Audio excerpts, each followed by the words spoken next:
순종과 성결. 베드로전서 1장 20절에서 25절. 하나님께서는 완전한 사람을 찾는 것이 아니고 순종하는 자에게 성결함을 주어서 당신의 목적을 달성하는 것을 기독교의 완전 역사라는 것이다. 그러므로 우리 인생은 우리를 완전하게 할 하나님의 진리를 순종하느냐 하지 않느냐 하는 것이 생명을 받느냐 못 받느냐, 완전한 인격을 받느냐 못 받느냐는 문제가 결부되는 것이다. 이제 순종과 성결에 대하여 본문을 들어서 다음과 같이 말한다. 1. 진리를 순종할 일. 첫째, 우리를 위하여 나타났으므로. 20절. 그는 창세전부터 미리 알린 바 되신 이나이 말세에 너희를 위하여 나타내신 바 되었으니. 하나님께서는 우리 인생이 당신을 찾아오는 것을 기다리는 신이 아니고 친히 말씀하시고 예정하신 뜻을 이루기 위해서는 인생을 찾아와서 모르는 인간들에게 알도록 나타내는 것을 하나님의 진리 역사라는 것이다. 그러므로 우리는 무조건 나타난 진리를 순종하는 것만이 타락한 인생의 할 일이라는 것이다. 만일 인생이 요청하는 데 의하여 하나님께서 마음을 돌이켜 주신다는 것은 복음 진리의 원칙이 아니고 인생이 알지도 못하고 구하지도 못했지만 하나님께서 이미 아시고 우리 인생을 깨우쳐 주고 구원하기 위하여 나타난 것이 그리스도의 도성인신의 역사라는 것이다. 둘째, 죽은 자 가운데서 부활했으므로. 21절. 너희는 그를 죽은 자 가운데서 살리시고 영광을 주신 하나님을 그리스도로 말미암아 믿는 자니 너희 믿음과 소망이 하나님께 있게 하셨느니라. 진리라는 것은 하나님의 아들이 죽었다 부활했다는 것이 진리의 전체의 큰 뜻이 되는 것이다. 만일 인생을 향하여 하나님께서 옳은 도리를 가르쳤다 하더라도 그 목적을 달성해 주기 위하여 하나님께서 실천하는 역사가 없었다면 아무리 하나님의 진리가 인생을 향하여 분명히 기록되었다 하여도 인생 자체로는 도저히 그 진리를 믿을 수도 없고 행할 수도 없는 것이 인생이므로 아들을 십자가에 죽게 하신 것은 하나님이 인간을 향하여 공의의 법칙을 따라 행하지 않고 사랑의 법칙을 행하기 위한 선한 방법이다. 왜냐하면 공의의 죄 대가를 무조건 없애버린다는 것도 진리가 아니요 또는 인간이 죄가 있다고 덮어놓고 공의의 법칙을 인간에게 행하여 죽인다는 것도 하나님의 진리가 될 수 없다. 그러므로 진리를 완성하기 위해서는 대신 죽고 다시 살아서 인생에게 완전한 소망을 주어 그 소망 안에서 기쁨으로 순종하게 하는 것이 생명이 있는 진리 운동이라는 것이다. 2. 성결하게 하는 일. 첫째, 영혼을 깨끗게 하심. 22절. 너희가 진리를 순종함으로 너희 영혼을 깨끗하게 하여 거짓이 없이 형제를 사랑하기에 이르렀으니 마음으로 뜨겁게 서로 사랑하라. 하나님은 사람을 성결케 할 때에 먼저 그 영혼을 성결하게 하는 것이다. 사람의 영혼이라는 것은 마귀의 지배를 받을 적에 마귀의 종이 되고 하나님의 신의 지배를 받을 적에 하나님의 종이 되는 것이니 우리가 피차에 사랑하고 하나가 되는 것은 사람의 힘에 있는 것이 아니고 그 영혼을 깨끗게 해 주셨으므로 피차에 거짓 없이 서로 사랑하는 단체를 이루는 것이다. 만일 어떠한 교회에서 사랑이 떠났다면 그것은 그 영이 죽은 증거라고 볼 수 있다. 기독교의 성결한 사랑이라는 것은 육체의 정욕을 채우는 방랑적인 사랑이 아니요 먼저 영혼이 깨끗하게 되므로 자동적으로 마음이 뜨거워지는 사랑이 있게 되므로 자아라는 것이 없는 하나님의 사랑 속에서 아버지의 영광을 아버지의 영광을 나타내기 위한 것뿐으로써 하나를 이루게 된다. 왜냐하면 하나님께서 은혜로 깨끗함을 주었으므로 자기라는 것이 결부되지 않고 오직 하나님의 은혜로만이 되는 것뿐이다. 둘째, 영생의 씨를 받았으므로 23절. 너희가 거듭난 것은 썩어질 씨로 된 것이 아니요 썩지 아니할 씨로 된 것이니 살아있고 항상 있는 하나님의 말씀으로 되었느니라. 우리는 성결함으로써 영생을 받는 것이 아니고 썩지 않는 영생의 씨가 왔으므로 그 생명이 우리에게 약동할 때에 자동적으로 성결을 이루는 데는 하나님의 말씀으로써 승리할 수 있는 생활에 들어간다. 하나님의 말씀 자체는 거룩한 말씀이니 그 말씀이 역사하는 곳에는 성결이라는 것은 필연적인 열매가 될 것이다. 결론. 하나님은 인생에게 요구하는 것은 순종밖에는 없는 것이다. 하나님의 뜻은 사람이 행함으로써 완전하게 되는 것을 요구하지 않고 당신이 행함으로써 완전하게 되는 것을 요구하는 신이시다. 그러므로 사람을 창조할 때 한 질그릇에 불과한 인격을 주었던 것이다. 이것은 아담을 통하여 천국을 이룰 것을 뜻한 것이 아니고 둘도 없는 독생자의 역사로만이 이루어지는 것을 뜻했기 때문에 그리스도를 순종함으로만이 성결한 인격을 이루는 동시에 새 시대를 이루는 것을 하나님께서 영광으로 받으시는 것이다. 주 재림과 성경 해석 문제. 베드로후서 1장 16절에서 21절.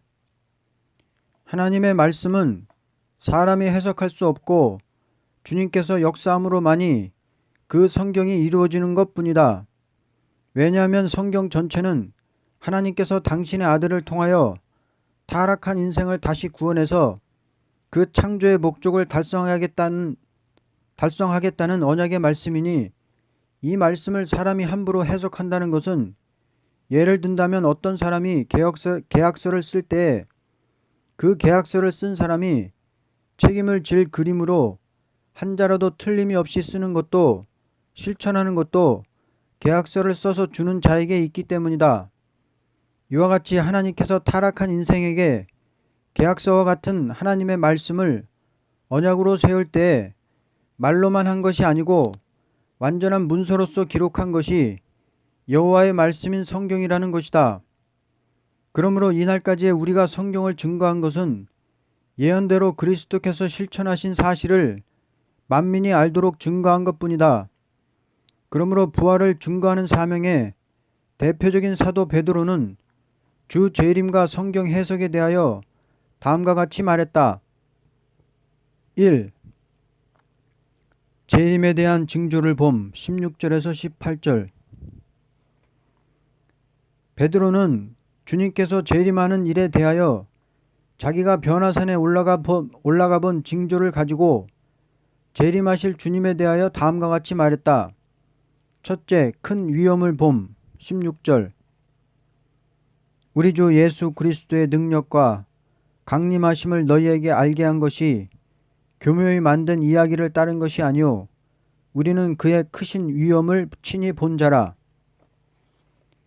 그리스도를 따라가던 제자들은 평소에는 자기네와 똑같은 사람이므로 침식을 같이 했고 또는 역사를 할 때에도 그 역사에 동참해서 같이 수종을 드는 제자였던 것이다. 그러나 거룩한 산에 올라가서 갑자기 그리스도의 몸에서 큰 빛이 나타나는 것을 보았다. 얼굴이 해같이 빛나며 옷이 휘어지는 광경이 보이면서 감히 두려워 그리스도를 바라볼 수 없는 모양으로 나타났다. 이것을 본 제자들은 무서워서 다 쓰러졌던 것이다. 이것을 본 베드로는 재림의 주가 올 때 그와 같은 모형으로 오실 것이라고 증거한 것뿐이다. 왜냐하면 초림의 주로 오실 때는 어린 양의 제물로 나타났고 재림의 주로 오실 때는 만왕의 왕으로 오시기 때문이다.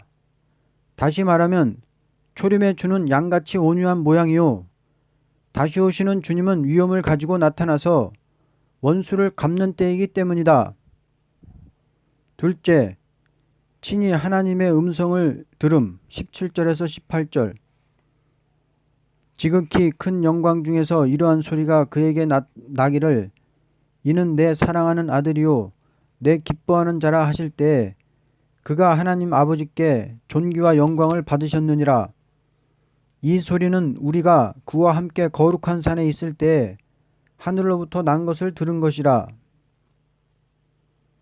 지극히 큰 영광 중에서 소리가 들려올 때 이는 내 사랑하는 아들이요 내 기뻐하는 자라는 음성을 듣게 될 때 분명히 인성만이 아니요 신성을 가진 독생자라는 것을 깊이 깨닫고 증거했던 것이다.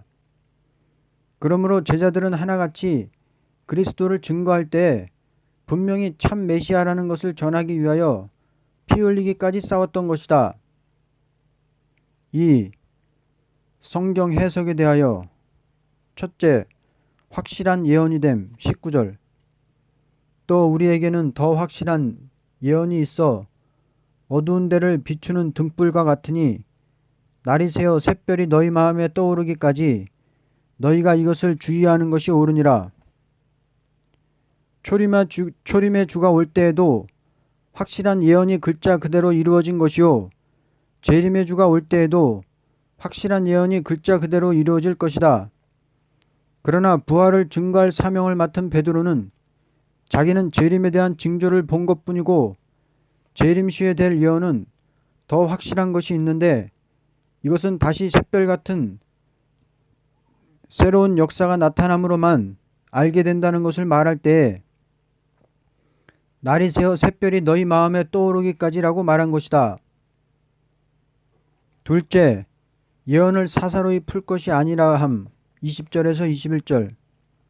먼저 알 것은 성경의 모든 예언은 사사로이 풀 것이 아니니 예언은 언제든지 사람의 뜻으로 낸 것이 아니오 오직 성령의 감동하심을 받은 사람들이 하나님께 받아 말한 것임이라. 예언은 예언대로 역사가 있게 될 때 그 성경을 그대로 읽어서 증거할 것뿐이다. 만일 기독교 종말의 예언이 어떤 사람의 해석으로서 분명히 알게 된다면 그 해석을 끼고 얼마든지 마귀가 역사할 수 있는 것이다. 그러나 마귀 미혹을 받지 않게 하기 위하여 하나님은 재림의 주에 대하여 확실히 예언할 때 선지서를 읽어보면 초림의 주가 오실 것은 이사야 7장 14절, 9장 1절에서 2절, 42장 1절에서 4절, 53장, 61장 1절, 65장 1절에 나타나 있다. 이 밖에 이사야 선지서 전체가 재림의 주가 올 때 될 일을 세밀히 말한 것이고 스가랴 9장 9절, 11장 10절에서 14절 이외는 전부가 재림의 주가 올 때 될 일을 가르친 글이라고 보게 된다. 그러므로 베드로는 자기가 성경대로 십자가 부활을 증거한 것 외에는 성경을 사사로이 풀지 말라고 말한 것이다. 그런데 금일에 와서 선지서나 계시록을 어떤 박사들이 주석을 쓴다는 것은 그 종들의 사명이 아닌 것이니 그 주석을 가지고 재림의 주를 영접할 수 없고 우리는 이 시대에 와서 사도가 증거한 외에 선지서를 그대로 읽어서 증거할 때가 온 것이 현실이라고 본다. 우리는 구약 말기에 선지들이 당하던 그 시대를 만난 것이 현실이라고 본다. 왜냐하면 그 시대 종교 부패, 정치 부패, 인심 악화, 경제 혼란, 북방으로부터 오는 환란, 이것이 금일에 우리가 당한 난국이라고 본다. 그러므로 우리는 이제 와서 그들이 묵시로 예언한 말씀을 글자 그대로 읽어서 증거할 때가 왔다고 본다. 지금 새로운 샛별의 역사가 나와야만 기독교는 성경을 바로 증거하는 동시에 난국을 돌파하고 남은 종이 되어 세계적인 성도 통치의 왕국을 이루게 될 것이다. 결론. 하나님의 종은 자기 사명과 성서의 한계를 바로 정해야만 될 것이다. 왜냐하면 자기 사명의 한계선을 성경에서 바로 획선을 긋지 못한다면 오히려 자신이 위험하게 되는 일이 있기 때문이다. 위험이라는 것은 말씀을 증거하는 종이 자기가 증거할 말이 아닌 것을 잘못 증거한다면 하나님의 말씀을 혼선시키는 과오를 범했기 때문이다. 그러므로 우리는 주 재림과 성경 해석에 대하여 특별한 사명적인 노선에서 바로 서야만 될 것이다. 금일의 기독교가 너무나 영계가 혼란하고 진리가 혼선된 것은 주 재림과 성경 해석에 탈선된 가오라고 보게 된다. 환난에서 기쁨으로 받는 복음. 데살로니가전서 1장 2절에서 7절. 기독교의 복음이라는 것은 환난을 통과한 십자가 복음인 동시에 환난 가운데서 목숨을 바치고 전하는 동시에 받는 자로 환난에서 기쁨으로 받는 복음이다.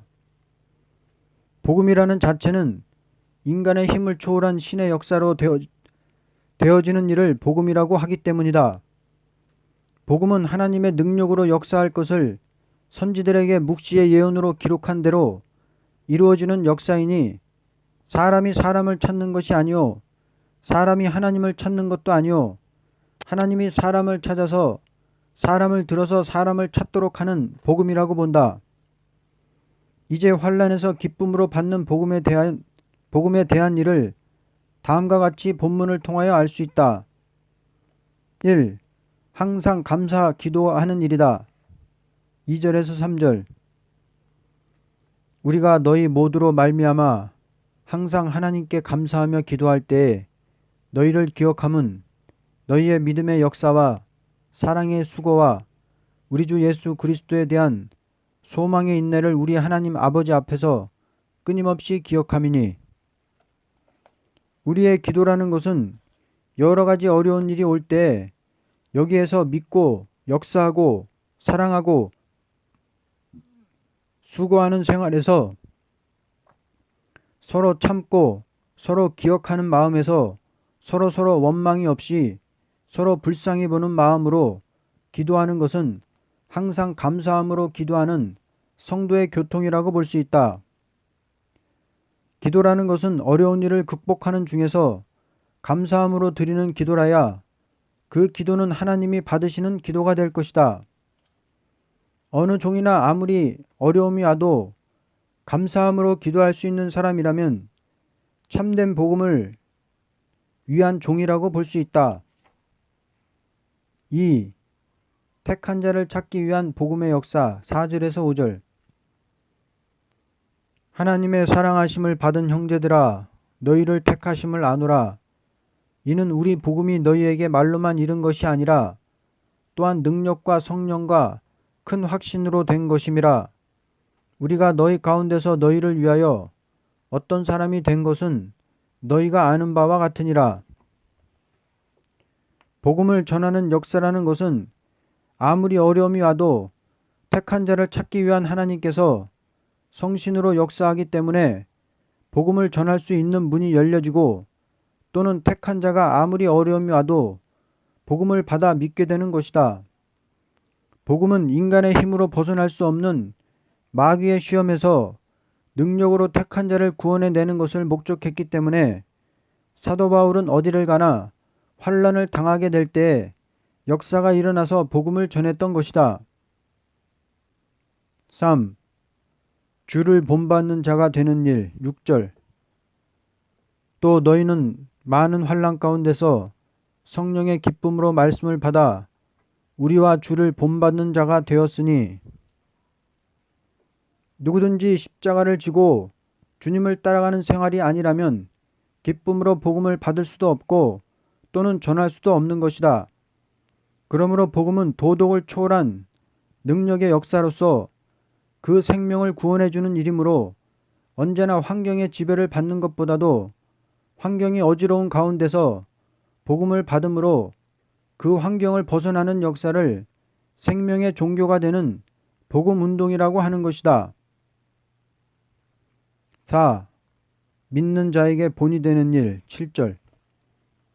그러므로 너희가 마게도냐와 아가야에 있는 모든 믿는 자의 본이 되었느니라. 하나님께서 환난 가운데 기쁨으로 복음을 받음으로써 교회를 서게 한 것은 모든 신자에게 표본이 되게 하는 역사로 하게 된다. 기독교가 만일 환란에서 역사를 못하고 쓰러진 기독교라면 우리는 도저히 앞으로 오는 환란을 이길 수 없을 것이로되, 환란에서 기쁨으로 복음을 받아서 세운 교회이므로 앞으로 환란 가운데서 기쁨으로 승리하고 새 시대를 정복하게 될 것이다. 결론. 하나님은 완전한 사랑이 계신 동시에 그 사랑을 중심하여 인생에게 역사하는 것을 복음 역사라는 것이다. 하나님의 사랑이라는 것은 환란이 와도 기쁨으로 복음을 받을 수 있도록 역사해서 복음을 전하는 자로 상급을 받고 복음을 받은 자로 큰 축복을 받는 동시에 완전한 신앙에 들어가도록 역사하는 것을 기독교의 초인간적인 역사라는 것이다. 흙으로 돌아갈 몸과 하늘로 올라갈 몸. 창세기 3장 17절에서 19절, 계시록 11장 7절에서 12절. 하나님은 알파와 오메가이신 동시에 사람도 그 역사에 따라서 움직이고 있다. 하나님께서 아담 하와를 창조하시고 흙에서 창조를 받은 몸을 흙으로 돌아가지 않고 하늘로 올라가게 하는 것이 창조의 목적이었던 것이다. 흙에서 난 몸이 하늘로 올라가게 되는 것은 무조건 되는 것이 아니요, 반드시 강교한 뱀으로 시험을 해보고 이기면 흙으로 돌아가지 않고 하늘로 올라간다는 것이 하나님의 창조의 원리였던 것이다. 그러나 아담이 강교한 뱀을 이기지 못하므로 흙으로 돌아갈 몸이 된 인생을 다시 강교한 뱀을 이기고 그 몸이 하늘로 올라가기까지가 알파와 오메가가 되는 것이다. 1. 흙으로 돌아가게 된 몸. 창세기 3장 17절에서 19절. 아담에게 이르시되 내가 내 아내의 말을 듣고 내가 내게 먹지 말라고 한 나무의 열매를 먹었은즉 땅은 너로 말미암아 저주를 받고 너는 내 평생에 수고하여야 그 소산을 먹으리라. 땅이 내게 가시덤불과 엉겅퀴를 낼 것이라. 내가 먹을 것은 밭의 채소인즉 내가 흙으로 돌아갈 때까지 얼굴에 땀을 흘려야 먹을 것을 먹으리니 내가 그것에서 취함을 입었음이라. 너는 흙이니 흙으로 돌아갈 것이니라 하시니라. 아담이 강교한 뱀에게 미혹받은 여자의 말을 듣고 하나님의 말씀을 어기고 선악과를 먹었다는 것이 결국은 흙으로 돌아갈 몸을 이루게 된 것이다. 소위 왕권을 받아야 할 사명자가 여자의 말을 따라갔다는 것은 큰 과오가 아닐 수 없다. 하와는 뱀의 미혹을 받고 선악과를 먹을 때 벌써 그 몸은 뱀의 도구가 되는 행동을 했던 것이다. 하나님께서 생명이 된 아담을 통하여 생명과를 먹고 그 몸이 하나님과 동고동락하는 것이 창조의 목적이었던 것이다. 왜냐하면 몸이 없는 여호와께서는 몸이 있는 사람을 통하여 당신의 사랑의 만족을 이루고자 하는 것이었다. 왜냐하면 하나님께서 얼마든지 완전한 것을 줄 수 있는 완전한 역사가 있기 때문이다. 그러므로 완전한 것을 주는 데는 완전히 이기는 사람에게 준다는 것이 하나님의 법이기 때문이다. 그러므로 하나님을 상대하여 큰 나라를 이룰 사명을 맡은 자로서 뱀의 도구가 된 여자를 용납했다는 것은 벌써 하나님의 일꾼이 될 수 없는 자격인 동시에 선악과를 먹기까지 했다는 몸은 필경은 흙으로 돌아갈 수밖에 없는 몸이라는 것이다. 이제 흙으로 돌아갈 수밖에 없는 몸이 되는 죄는 다음과 같이 볼 수 있다. 첫째, 주권을 상실한 것이다. 남자는 여자를 지배하라는 것인데 여자 하나를 지배하지 못하고 여자에게 지배를 받았다는 것은 하나님이 준 주권을 상실한 죄이다. 둘째, 여자의 손에 있는 선악과를 먹었다는 죄다. 하나님의 일꾼이 남을 옳게 먹여야 할 사람이 여자의 손에서 주는 선악과를 경솔히 받아 먹었다는 것은 하나님의 일꾼으로서 용납할 수 없는 죄이다.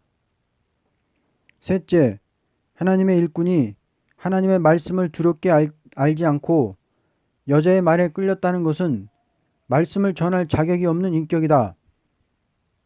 하나님의 일꾼은 주권을 찾지 못하고 의무를 상실하고 하나님의 말씀에 철저하지 못한 자는 모든 일이 다 헛수고가 되고 또는 열매 없는 인격으로 흙 한 덩어리로 이루고 마는 것이다. 2. 하늘로 올라갈 몸. 계시록 11장 7절에서 12절. 그들이 그 증언을 마칠 때 무저갱으로부터 올라오는 짐승이 그들과 더불어 전쟁을 일으켜 그들을 이기고 그들을 죽일 터인즉 그들의 시체가 큰 성길에 있으리니 그 성은 영적으로 하면 소돔이라고도 하고 애굽이라고도 하니 곧 그들의 주께서 십자가에 못 박히신 곳이라. 백성들과 족속과 방언과 나라 중에서 사람들이 그 시체를 사흘 반 동안을 보며 무덤에 장사하지 못하게 하리로다. 이 두 선지자가 땅에 사는 자들을 괴롭게 한 고로 땅에 사는 자들이 그들의 죽음을 즐거워하고 기뻐하여 서로 예물을 보내리라 하더라. 3일 반 후에 하나님께로부터 생기가 그들 속에 들어가매 그들이 발로 일어서니 구경하는 자들이 크게 두려워하더라. 하늘로부터 큰 음성이 있어 이리로 올라오라 함을 그들이 듣고 구름을 타고 하늘로 올라가니 그들의 원수들도 구경하더라. 하나님께서는 이날까지의 종들을 통하여 역사하신 것은 죽은 영을 살리는 일에 목적을 두고 역사했던 것이다. 왜냐하면 영들이 다 타락하여 죽은 영들이니 그 영을 살려놓고야 하늘로 올라가는 몸이 되는 역사를 하겠기 때문이다. 그러므로 세계 인류가 다 하나같이 죽은 영들이 살게 되는 일이 있게 하고 산 영들을 한번 시험을 해서 시험에 떨어지지 않으면 그 몸이 하늘로 올라가게 하는 역사를 하는 것이 오메가의 역사이다. 죽은 영을 살리는 일에는 마귀로 시험을 해보는 때가 아니고 이미 마귀에게 사로잡힌 영들을 해방을 주기 위하여 회개운동을 일으키되 민족적 국경의 차별이 없이 회개만 하면 무조건 그 죄를 용서하고 사망의 법에서 구원하는 역사이다.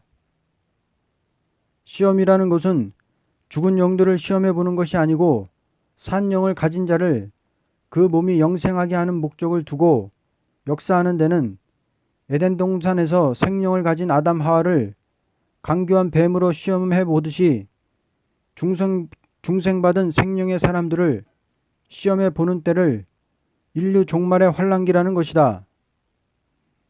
에덴 동산에는 아담이 여자의 말을 듣고 선악과를 먹었으므로 흙으로 돌아갈 몸이 되었고 기독교 종말에는 음녀적인 바벨에게 미혹을 받지 않아야 영생할 몸이 되는 것이다.